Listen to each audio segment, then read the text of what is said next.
Good afternoon. I'm greatly honored to be here with the courageous mayors and sheriffs and local leaders from across the state of California, a great state. Each of you has bravely resisted California's deadly and unconstitutional sanctuary state laws. You've gone through a lot too, although it's becoming quite popular what you're doing.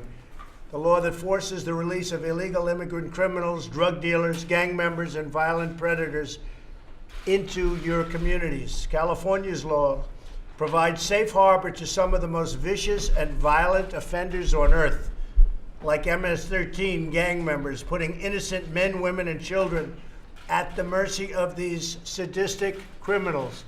But we're moving them out of this country by the thousands. MS-13, we're grabbing them by the thousands, and we're getting them out, Kevin. We're also joined by Attorney General Jeff Sessions. Jeff, thank you. The Secretary of Homeland Security, Kirstjen Nielsen. Secretary, thank you very much. I know you folks are keeping busy, right? Keeping busy at those borders. And Deputy ICE Director Tom Homan, who's going to be leaving us soon for a life of retirement, but there's no such thing as retirement for Tom. You did a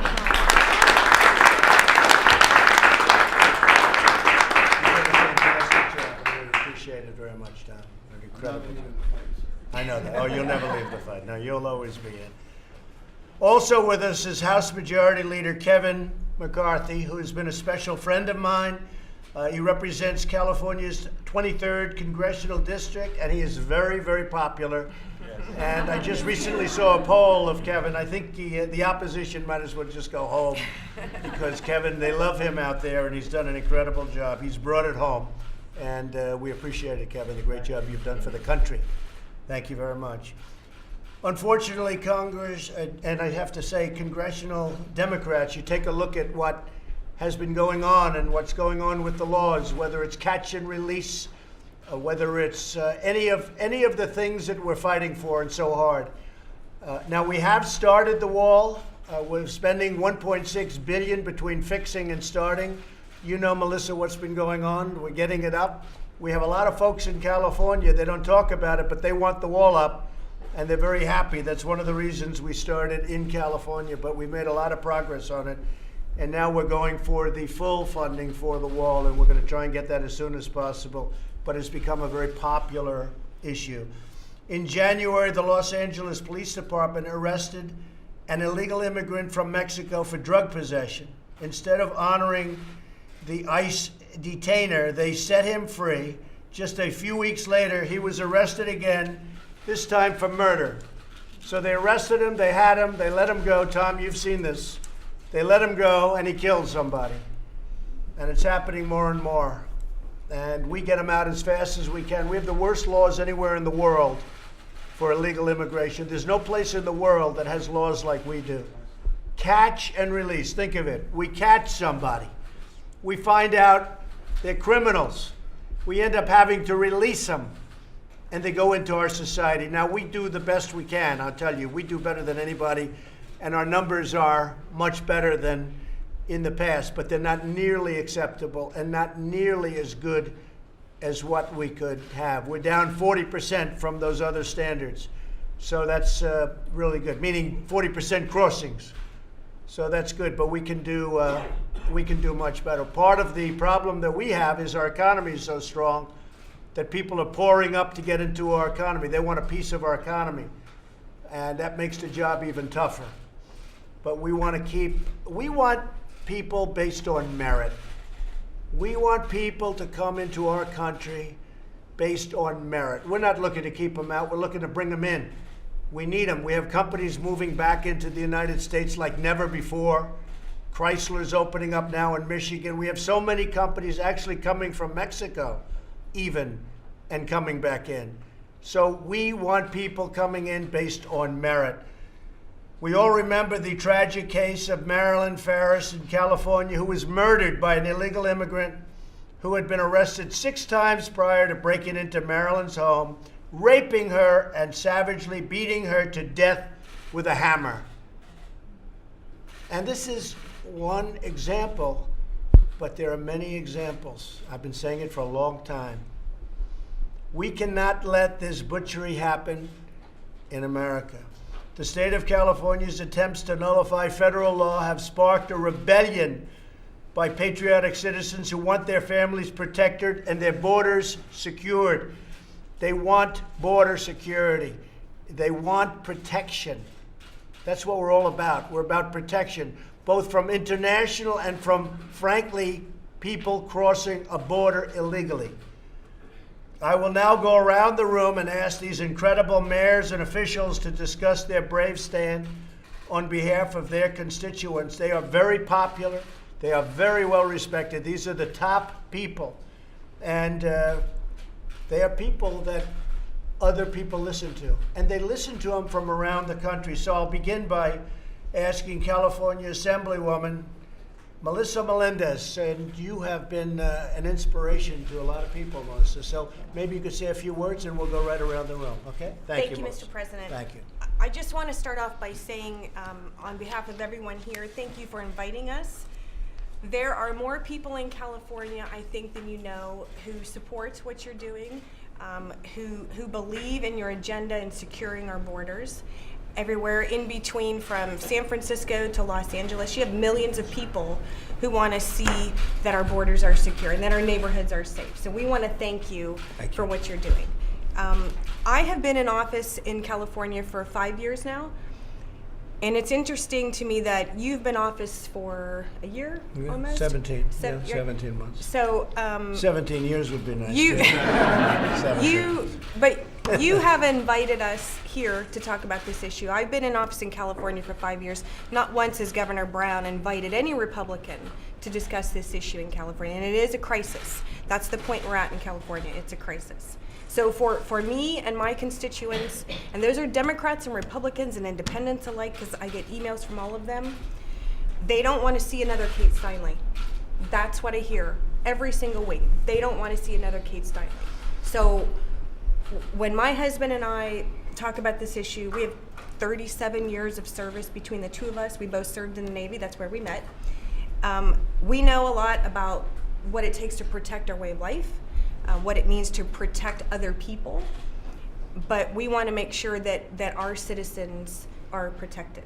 And I think the resistance that started in the Democrat Party, this is your Republican resistance right here against what they're doing in California. And beyond Republican. I mean, this has really become a Democrat issue, a Republican issue. I think a lot of the Democrat politicians don't understand what's going on because it's actually good politically.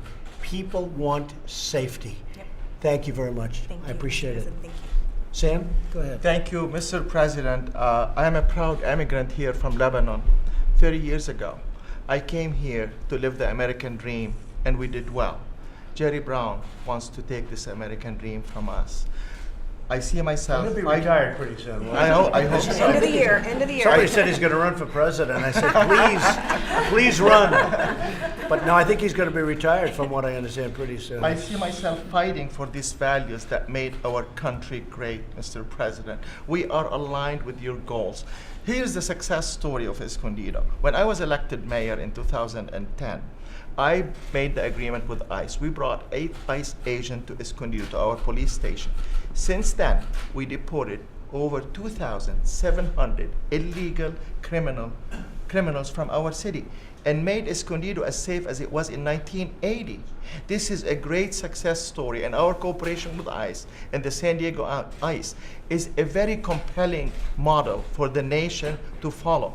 In our city, more immigrant people report crime, and this narrative that sanctuary city will allow more immigrants to report crime is fake news, Mr. President. Fake news. Fake news. We are going. California is going down the drain. It's going to be sorry, Congressman McCarthy, but California is the least business friendly, is the poorest city in the nation, the highest poverty rate, the highest taxes, you name it. Instead of fixing the Golden State and making it the American dream for everyone, they are dealing with illegal criminals. When Jerry Brown cares more about illegal criminals than he cares about the Hispanic community and the American citizens, this is insanity and this is unconstitutional. When I sworn to be a citizen, and again as mayor, I sworn to defend the Constitution and to keep my community safe. This is personal to me. I'm going to work hard to make sure our community is safe. Escondido is a great example of our success. As a result of making Escondido safe, we brought $2 billion in investment to our city, and we outperformed San Diego County in economic growth. I am passionate about it. When I go back to California, I'm going to start a PAC. And we're going to fight the fight. We want to make sure if the Supreme Court does not repeal the sanctuary state, we're going to make sure the grassroots team, like you see today, we will repeal that. We are with you. We need to build that wall. We need to end the sanctuary state. We had 11 sanctuary cities not too long ago. Now we have 560. 10,000 illegal criminals have been released under the sanctuary But now state. it's reversing, Sam, and it It's really got reversing. bad, and now it's reversing. It's a big change of heart, of mind. People don't want sanctuary cities. They're dangerous. They don't want them anymore. So, thank you, Sam. Most of the people support us, Mr. President. 65% of the Hispanics support us. The liberal, the Democrat, everybody is supporting in my city, 90% are with us. Thank you. And I'll tell you what, I had a lot more support in the state of California than people understand That's here. right. Thank you. Check the voting records, folks. Thank you. I'm Please. Crystal from the city of San Jacinto, and can I speak frankly? Yes. I'm sitting here in this room in awe of God's power, how he can take someone who was homeless in a tent, make them the mayor of the city, and bring them before the President of the United States of America, who wants to hear the cry of our people, and that's what's going on. Our people are the ones hurting. Sacramento is angry because they lost an election. For God's sakes, get over it. They're angry, and you know what? Now we're more angry. They're releasing these criminals not by their houses. They're not releasing them by their houses. They're releasing them by our houses.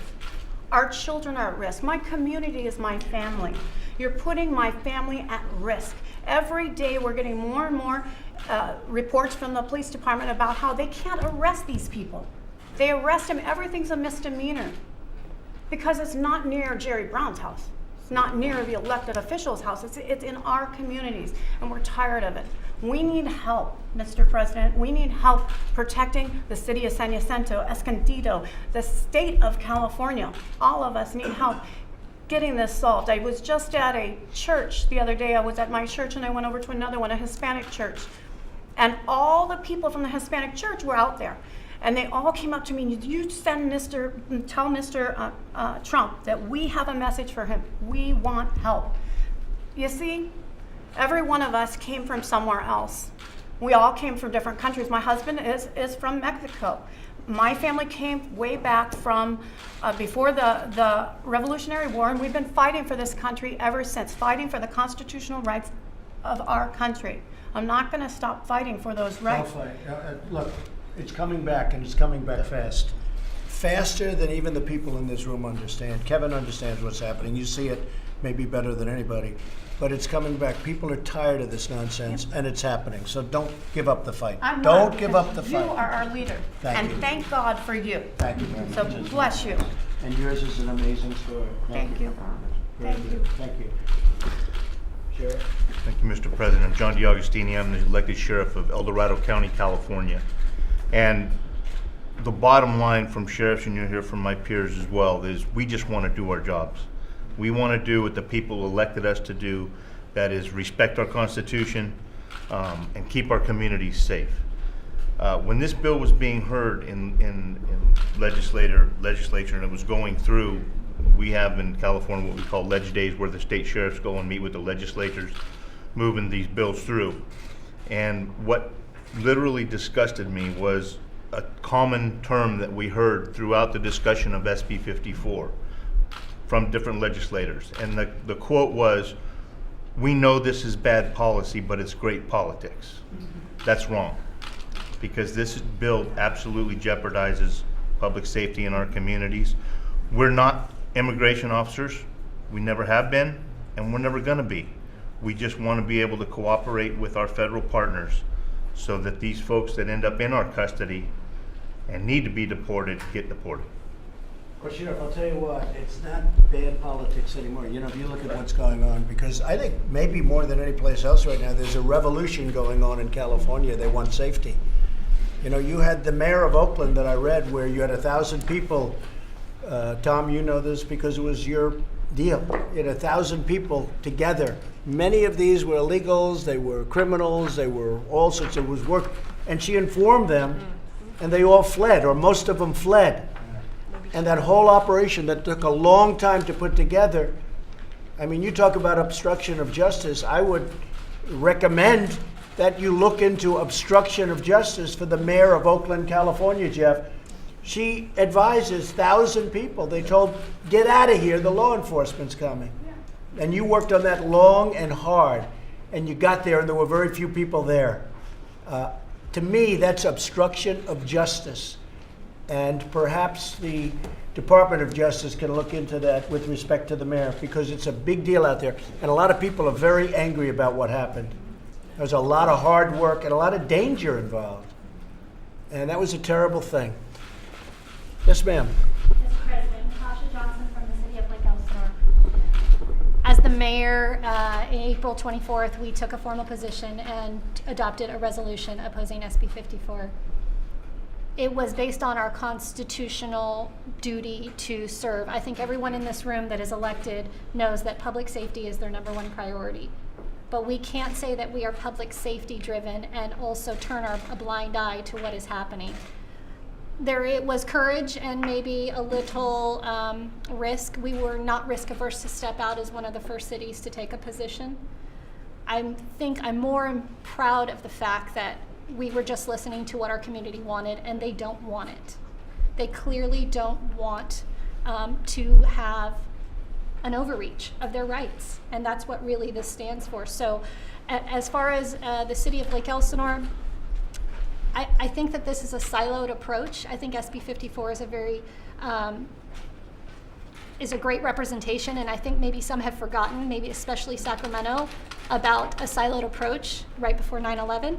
And some of the things that we really can look back in history and see. It's going to take a multi-agency approach. It's going to take a coalition, a revolution, whatever you want to call it. But I'm completely impressed with the room and what we stand for. This isn't a fight. This is a battle. This is a war. And I know that we have a lot of work to do. This is just the beginning. We're going to do it. Thank you very much. Thank you. Secretary Nielsen, would like to say something? Mostly just thanks. I want to thank you for your leadership, sir, in bringing us all together, but in also recognizing what a very important issue this is. And this week, as many of you know, we celebrate Police Week, and we celebrate law enforcement. Everyone in this room is an enforcer of the law, and I thank you for that, and I thank you for your leadership.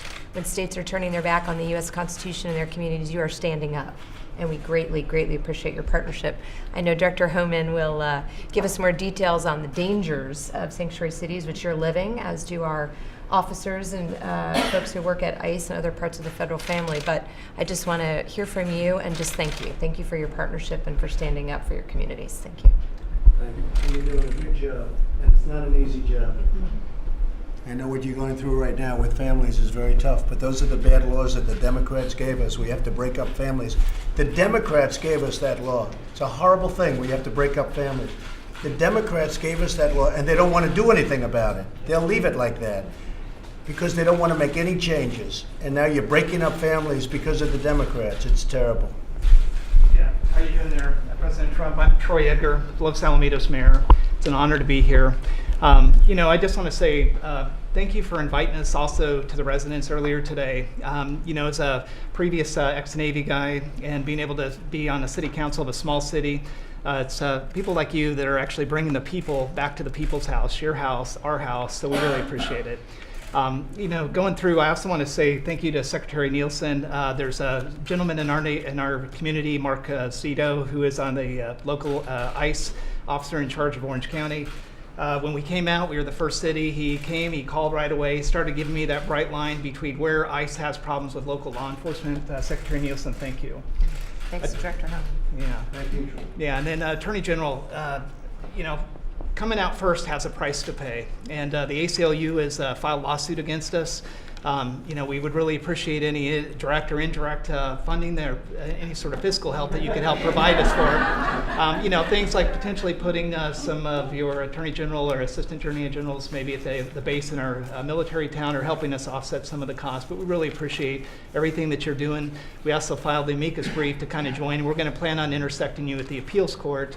One of you guys will appeal, and we think that we'll have a more substantive amount to offer at that point. Maybe we could join in with you, though. We could perhaps join in with you, because we have a lot of cases like that where, we're with you 100%, but we're not in paper. So we'll join in with you. If it's at all possible, we'd like to do that. Thank you, Mr. President. Yes. Pam, thank you very much, Troy. Thank you, Mr. President. An amazing honor to meet you, and thank you so much for the invitation. I served on San Juan Capistrano City Council for the last 3 years, but I've also served on the community engagement panel of the San Onofre nuclear power plant, which is, they call it SONGS. And they, back in 2001, were testifying before Congress that the terrorists were saying target the power plants. So the fact that we have this unsecured border is putting us at great risk, because we know that terrorists are coming in. But with respect to the power plant, that is number one, that has the worst safety record in the nation. And one of the questions that I asked— It's a nuclear power plant. Yes. And the terrorists are coming in alongside of the power plant. Exactly. If you can get into that power plant with really, you can just drive in. And so I asked them actually during one of the meetings, I said, so you have a no-fly zone, right, with respect to the power plant? And they said yes. And I said, so what would happen if an airplane flew in to that no-fly zone? Would you shoot it down? They said no, and that was on the record. And so I just think that it's a Fukushima #1 waiting to happen. It's on an active earthquake fault in a tsunami zone where they're storing this radiation, which is 124 times that of Chernobyl, and improperly stored. And there's no security. So I think that We'll check it out. Okay. It doesn't sound too good. It doesn't sound like the greatest, right? Exactly. We'll check it out. Thank you very Okay, much. thank you. Okay, Margaret? Thank you, Mr. President. Sheriffs in California are now in an untenable position when it comes to trying to figure out, now we have state law, we have federal laws, and here we are stuck in the middle. Sheriffs especially, because most of us run our county jails.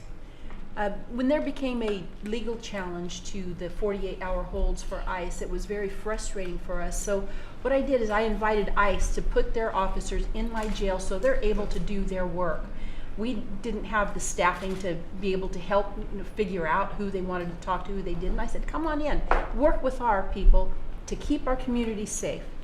2 weeks later, Mr. President, Kate Steinle was murdered. Yeah. Now, I wasn't the only sheriff to do that. Sheriff Youngblood did, Sheriff Christensen, and it was perfect because we didn't have to take our time with our staff to do anything. ICE was in there doing their work in a safe, controlled environment, and then the initiatives started happening. The Trust Act, the Truth Act, and finally SB 54, the Values Act. And that is causing us all kinds of turmoil. So here we are, stuck in the middle, trying to decide. We have federal law, we have state law, and that's why I welcomed Attorney General Sessions' lawsuit, because that will provide us clarity that we need and direction that we need. What do we do? Because here we are. And I appreciated Mr. Holman and the ICE. We had a great relationship, we still do. But now ICE is the only law enforcement agency that cannot use our databases to find the bad guys. They cannot come in and talk to people in our jail unless they reach a certain threshold. They can't do all kinds of things that other law enforcement agencies can do. And it's really put us in a very bad position. It's a disgrace. And we're suing on that, and we're working hard, and I think it'll all come together. Because people want it to come together. It's so ridiculous. The concept that we're even talking about is so ridiculous. We'll take care of it, Margaret. Thank you. There We'll could be win. an MS-13 gang member true. I know about. If they don't reach a certain threshold, I cannot tell ICE about them. We have people coming into the country, or trying to come in. We're stopping a lot of them. But we're taking people out of the country. You wouldn't believe how bad these people are. These aren't people. These are animals. And we're taking them out of the country at a level and at a rate that's never happened before. And because of the weak laws, they come in fast We get them, we release them, we get them again, we bring them out. It's crazy. The dumbest laws, as I said before, the dumbest laws on immigration in the world. So we're going to take care of it, Margaret. We'll get it done. We're going to ask that man right there because that man can do it. Right now he's the most important man in the room. Kevin can do it. Kevin, please. Well, first of all, I want to thank all of you because most people around the country do not realize how your hands are tied behind your back. The only thing you want to do is to have safe streets, safe neighborhoods, and protect your communities. And for California legislature to go against the Constitution, one of the greatest strengths of this nation, we're fortunate to be in this room, is the rule of law. They are breaking down society by breaking down the rule of law. That you have a known criminal that you can't communicate with ICE about. We know how bad this is, but from one aspect, we should be excited because we have a new president that understands this problem. Since he has taken office, we have lowered the illegal crossings across this border. That stops gang members from coming across. He has started building the wall, $1.6 billion. And you know where that wall's starting to be built? In California. He has pushed a number of bills through. One, to try to stop sanctuary cities. To reward those who uphold the Constitution. Second, to stop the MS-13 gang members. And you know what's interesting after you move that bill? A governor of New York, Mr. Cuomo, who thought that wasn't a problem, I saw him sign one similar just the other day because he watched what was happening as well. So collectively, it was city councils and sheriffs. City council, not your full-time job, but you listened to your community. You saw the problem that was going on. So things are improving. And that's why I'm so thankful for this president to call us together, because collectively we'll be stronger. Secretary is doing an amazing job. I'll tell you the number of times we meet or call at all hours of night trying to make sure she can protect it. Attorney General just talked to me last night around 10 o'clock. And so from that perspective, we are in this together, but we're in it for the Constitution. We're in it for the security and the safety of our streets, and I thank you for leading the charge. Well, we want to thank you, Kevin. You have done an incredible job, and you're sort of going against the tide, but now the tide's sort of with us because you see it in the room. I mean, a year ago, 2 years ago, this would have been unthinkable to have you all in the room talking the way we're talking, but you're fed up with what's happening. And Kevin, thank you very much. You're doing really great. Stacy. Thank you very much. I just want to say thank you for your leadership in your office and on this issue. I am delighted and privileged to be here, and it is so wonderful to be here among all of you as well, because you're all on the front lines in your own communities fighting this fight. I was born and raised in California, been an attorney there for 24 years, got my start in the law when 3 strikes was starting out in California, and developed a real passion for prosecution. I was the appointed district attorney, and I've been the elected district attorney now for 4 years. And in the last 4 years, I have seen California become a disaster. It's been tragic to watch my state pass laws that basically have sent our communities into a very dangerous place. In Lassen County, we're a very small community, but I'm pleased to say when you're talking about voting that you have supporters in California. Lassen County voted overwhelmingly for you in California. I believe we had the highest margin in all the 58 counties in California. You are loved in Lassen County. And I believe that to a certain extent, we are sort of a forgotten part of California. We are rural California, and we do not stand for the policies in Sacramento. We have a horrible problem in our public lands, in our forests. We've got illegals, drug cartels that have come up to grow on our public lands and in our forests, and they are decimating it. They are killing wildlife. There is not a thing we can do. We work with the Department of Fish and Wildlife, who file charges that do the best that they can, but these people are coming into our forests. They're endangering our citizens. They are armed. They're setting up camps, and they're growing mass amounts of marijuana on our public lands. They are killing wildlife, they're diverting streams. The damage that they're causing both to the economy and to our public lands is going to be generational. A large portion of these people that are coming in to do this are illegal immigrants. Because of the legalization of marijuana in California, now we're seeing those same individuals working with other criminal groups, the Asian groups, the Russian groups, the motorcycle groups, all kinds of organized crime. It's bringing into rural California. Made it worse? The legalization made it worse, yes. I believe the legalization made it worse. I've been appalled. As a district attorney, someone who's sworn to uphold the Constitution and the laws of the state, that we have fallen so far in California. We also have other issues. We are prosecuting an illegal immigrant right now who has been deported several times and has had a violent criminal history, who hit and killed a 16-year-old kid, a boy in our community, and fled the scene. So his case is pending right now. After I brought the suit, I was promptly served with a gag order to prevent me from talking about the case. It's been very frustrating. Also, I've received correspondence, and I know that every DA's office in California has received correspondence from the ACLU and their affiliate organizations pursuant to the Freedom of Information Act and the California Public Information Act, wanting to know what policies, we want to see what policies your office is implementing.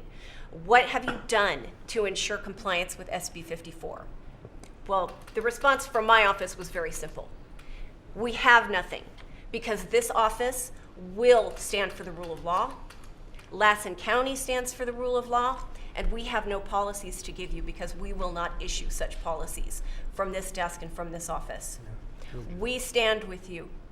We are delighted with the actions that you have taken, Mr. Sessions. The people of Lassen County stand with you. I stand with you. And we appreciate everything that you're doing. Yep. Thank you, Stacey. You're welcome. Beautifully said. Thank you very much. Thank you. Tom?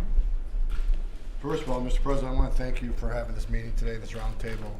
We appreciate your leadership on this issue. The Secretary, I appreciate your leadership and how you support law enforcement and the rule of law. And AG, I can't say enough good things about what you've done for law enforcement. You know, I hear a lot of things today about sanctuary cities and the wall.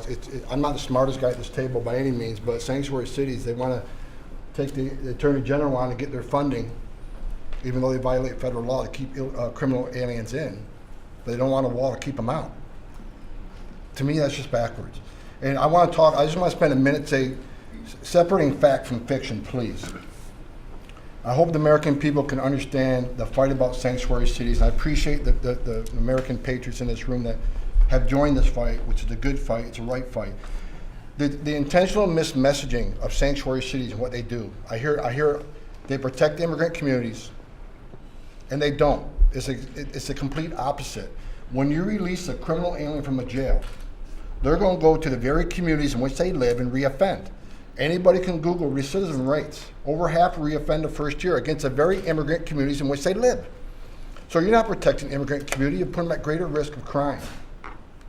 And when you force an ICE agent, where you can take someone, the custody of somebody in the safety and security of county jail and force it in the neighborhoods, you put our officers at risk. You already put the public at risk. And we're going to find others who weren't even on our radar. So you put the community at greater risk of crime, you put them at greater risk of ICE arrest, and you put the heroes, the law enforcement officers, at great risk. This is National Police Week, as said earlier, and I want to talk about the messaging, the mismessaging from some of these groups and some of these politicians about what ICE does. When you read that, you know, sanctuary cities protect immigrant communities, but also we don't want to be commandeered, we don't want to be ICE agents. We have never asked anybody to be an ICE agent. We don't want any law enforcement officers to be an ICE agent. What we want is access to a county jail to talk to somebody that we know is here illegally in violation of federal law that committed yet another crime. You can't tell ICE to prioritize criminal aliens and not give me access to the jail. It just don't make sense. And the final point I want to make, in defense of the brave men and women of the Border Patrol and ICE, I'm tired, I'm sick and tired of the constant vilification of these men and women who leave their home every day and strap a gun to their hip, leave the safety and security of their families to defend this nation and to defend their neighborhoods. When you have a congressman standing in front of the ICE office in New York City and call us the Gestapo, comparing what we do to war crimes. When you got a congressman who said, quote, the cowardly acts of ICE officers that terrorize innocent immigrant communities. ICE does more to protect the immigrant community than any politician ever has done. We arrested several 100,000 criminals, removed them from the streets. For those people who want to keep vilifying the men and women who took a sworn oath, who are enforcing the laws enacted by you, Congress, the next time you think about vilifying the men and women of ICE, I want you to do what I did this week. I want you to go to the National Law Enforcement Wall. I want you to walk that wall and read the names on that wall. Over 400 Border Patrol agents and ICE officers whose hearts stopped beating, defending this nation. It's a dishonor to these men and women who gave the ultimate sacrifice to vilify the men and women that carried badge and gun. So think twice before you do it. And as far as the hate that I take for defending the men and women of ICE and the Border Patrol, that will stop the day my heart starts to beat. Then it won't end. And even though I may be retiring soon, this fight doesn't end with me. I will stay engaged and I will keep fighting for you, sir. So thank you very much. Thank you very much. I've worked for 6 presidents, and I respect them all. But no president has done more than you for border security and for law enforcement. I think every law enforcement officer at this table would agree with me. Thank you very much, Sean. That's very nice. That's a great compliment, believe me, because you have indeed worked for 6, and all 6 respected you greatly. None more than me. Thank you very much. I just wish you could have said that to the press, but you know, here's the good news. You have such a beautiful full head of hair. You look good even from that. I appreciate it, Tom. That's really nice. Thank you very much. Elaine? Good afternoon, Mr. President, and thank you for inviting us here to share our thoughts with you. I'm Elaine Genoway, Mayor of the City of Laguna Niguel in Orange County, California. And so really appreciate the opportunity to let you know what our residents are feeling. But first I'd like to ask Director Homan, please let the men and women of ICE know that they have our gratitude and our deep, deep appreciation for what they do. Thank you. But you know, Laguna Niguel took a stance against SB 54 because that is the greatest threat to the safety of all of California residents, all of our communities, and that includes our immigrant communities. The siloing or preventing law enforcement agencies from talking to each other is a threat to our agents and to the communities. And our country learned a very tragic lesson on September 11th. And that's what happens when law enforcement does not communicate.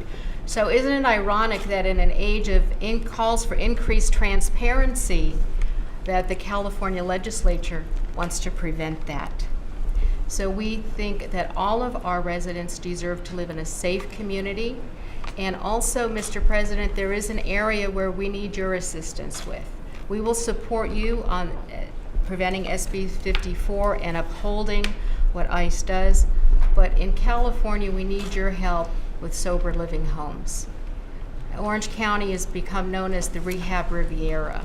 So HR 5724 is just being introduced, and we would appreciate help with that because local control is being attacked from Sacramento every single day, and that is one other issue. Okay, thank you. All right, Thank you very much. Appreciate that. Steve Miller, would you like to say something? Just what an honor it is to be able to work for a president who has the backs of our law enforcement officers.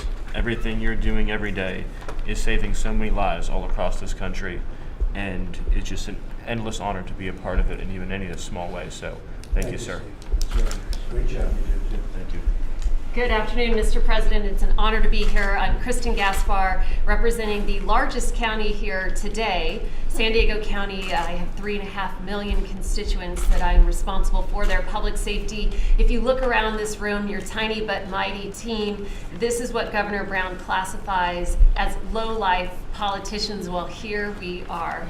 You've heard about the problems, you've heard about the statistics, and I could have thought of a million things to say to you. I have a stack of 3,000 emails in my office These are the emails that have come in, thank yous, people supporting what we're doing. And I have a tiny little stack of less than 50 where people are very upset with what we're doing in San Diego. How's the wall going? It's going. It's going. We're getting built, right? They wanted it so badly. San Diego, they wanted it so badly. And I said, you know, if we build it, we will lose a big constituency because there won't be anybody saying we want the wall. But we had to build it. So I know they're very happy about it. Well, and I'd like to share with you a story because sometimes humanizing the issue is really important. And a family reached out to me. And I brought with me one single photo on that plane since the stack of 3,000 emails was a little difficult to carry. But that photo was the last photo taken of 27-year-old Alexander Mason, who was gunned down by an illegal immigrant who had previously been deported. Now, as his family picks up the pieces of their lives that have been shattered, his killer lives openly and freely in a Tijuana motel. Now, it's really interesting what's happening in San Diego with our borders because we've created a situation where Governor Brown makes San Diego a great place to commit a crime because you have options. You can either be across the border in a matter of minutes and shielded by Mexico, or you have the option of simply staying put, shielded by Governor Moonbeam. So there are options, but there are real consequences for what's happening. And my heart just broke talking to Mr. Mazin about his son. And he described his son dying like a filthy rat in a parking lot, while this killer gets to just live freely in Mexico and being robbed of ever having the opportunity to have grandchildren. Now, he said something that stuck with me. He said, you know, my son, he was a true patriot. He was a wonderful human being, an exemplary citizen, lost because of the problem at our border. So this case and so many others, these are the faces. This is what we're fighting for. And we're all in because we're going to fight to protect our public safety, and we are going to speak freely about this issue until we can look back at our own children and guarantee their safety in our community. Thank you for your advocacy. Well, thank you very much. And do you find Mexico helps or does nothing for us? Mexico does not help with cases like this because it will take years. Mexico does nothing for us. They do nothing for us. And this family will Mexico slip away. talks, but they do nothing for us, especially at the border. Certainly don't help us much on trade, but especially at the border, they do nothing for us. Jeff, thank you very much. Jeff? Mr. President, it's great to be with you. I want you to know that the President has made clear to all of us that we have to do better. We are going to do better. Our department, we're reviewing everything we're doing. We're going to probably have twice as many prosecutions, add a whole bunch of judges, and do the things that we can to move this agenda forward. But I want to tell you, in my opinion, having been here in a lot of battles over this issue, this year, Kevin, and I know you and I were talking about it, could be the year. This is the year that we have to move Congress. I've always said Congress will pass anything as long as it doesn't work.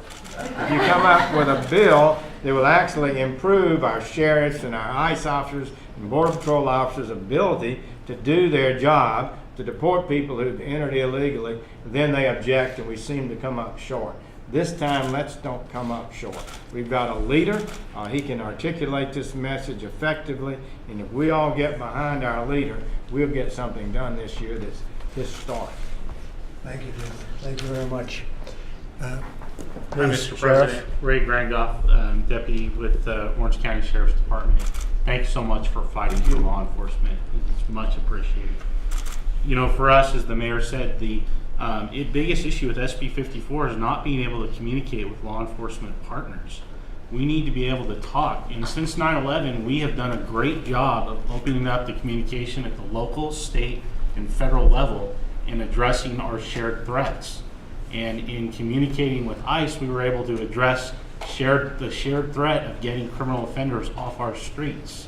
We had a 287G program in Orange County where we were able to screen all our inmates, and some of those people that we were able to identify were people that weren't even yet on ICE's radar because they were just new to the country. And so we were able to put them on our ICE's radar and get them out of here. One of them that stands out was back in October 2016, a 21-year-old that was in jail on child molestation charges. We screened that person and we were able to alert ICE, and now that person is serving time and will be out of the country. But that goes away with SB 54, and we're not able to talk, and that is not a good thing. We need to address those shared threats. So we will reap these bad policies that have been sown. But the lawsuit and what your administration is doing to fight that is a huge help. So keep it up, and thank you so much. Thank you very much. I appreciate it. Hi, Julie Hackworth, McIntyre, City of Barstow. We have the longest cul-de-sac. The National Training Center is 27 miles from the City of Barstow. When we joined the amicus brief, we recognized that myself and my council members was that federal law reigns over immigration, not the state. What is happening and listening around this table of what's happening in other communities, I haven't had anything personal from the ICE of illegal immigrations yet, but I know it's coming because we can't enforce anything. Crime rate is up in California, and it's going to continue to rise as long as these policies are blanketed across California. And they're not talking to the small communities. We talk to our citizens every day. They're afraid. We have the crime rate in the nation is way down, but in California it's up because of the ridiculous laws. Yes. Go ahead. And I just appreciate, Mr. President, for you here listening to our concerns, listening to, it's going to take all of us, and I think we're ready to make the fight to California to say enough's enough. We're done. The blanketed policies across California aren't working. So we need help. I'm glad that you're making this fight known. We appreciate everyone in your staff and your administration helping and pushing through to make sure that our communities are safe. Thank you very much. Appreciate it. Thank you. Mr. Please. President, I'm Ward Kusamoto from the tiny town of Los Alamitos, and we were first and we were boldest. And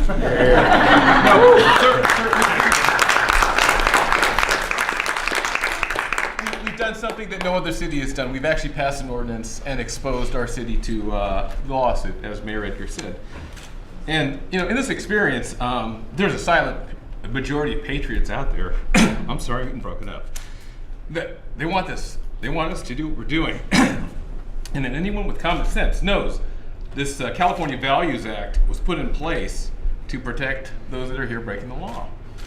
And the message I got from this whole experience is the citizens of our state and our city feel like they have less rights than the entitled illegal aliens. And the entitled attitude is the thing that really just makes me really unhappy.